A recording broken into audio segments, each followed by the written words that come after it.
In the quiet pre-dawn of a small Japanese town,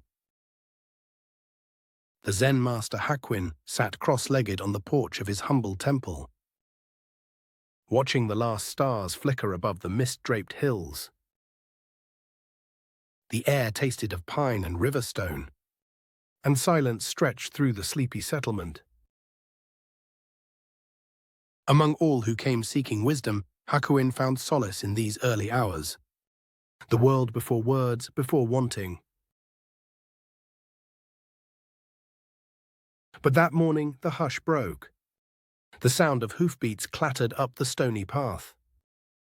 A tall figure, draped in armor and the silence of a disciplined life, dismounted at the temple gate. There was no retinue, no ceremony. Still, the dignity of the samurai needed no adornment. His name was Genji, a commander of warriors, trusted even by the emperor himself. Genji ascended the steps, his eyes meeting Hakuin in the first rays of morning light. Hakuin gazed up, eyes clear and smiling. He awaited Genji's question, for he knew from the man's purpose that this was no idle visit. He had the bearing of a man who had faced death, and perhaps had begun to wonder what lies beyond it. After bowing deeply, Genji spoke. Master, I am tormented by a question. In all my battles, I have learned to meet life and death with steadiness. But the world whispers of heaven and hell.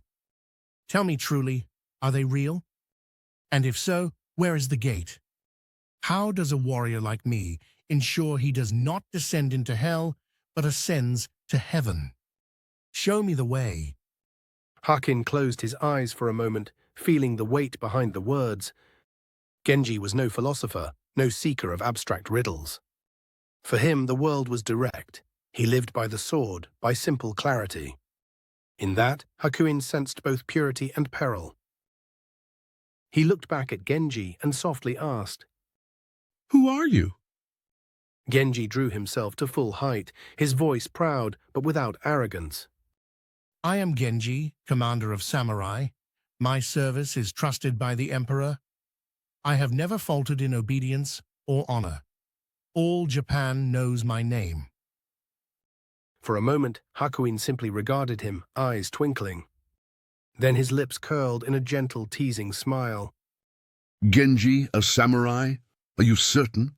You look more like a beggar who has wandered into fine armor. Is that dent on your helmet from a clay pot? The words cut sharper than any sword. A crimson flush spread across Genji's face.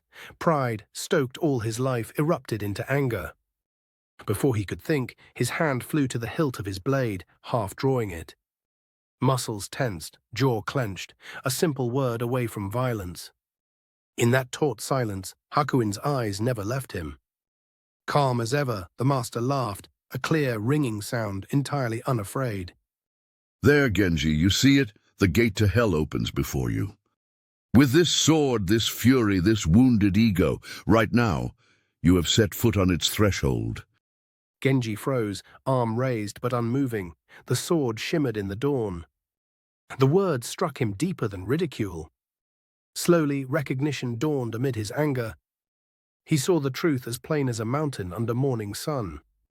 How easily his world, built on pride and power, turned to violence. How quickly a moment's slight could unleash the cruelty he feared. His hands shook, not with wrath but with awakening. With deliberate calm, Genji slid the sword back into its sheath. The metal rang softly, a note of restraint and realization. The temple's hush returned, but now it was full. Hakuin smiled warmly and bowed his head. And now, honorable samurai, the gate to heaven opens. With humility, with self-mastery, you step across it. Heaven and hell are not places far from us. They are born each moment in the space between impulse and understanding. Genji sank to his knees, overwhelmed by revelation. All his life he had. Stillness awaits. Subscribe.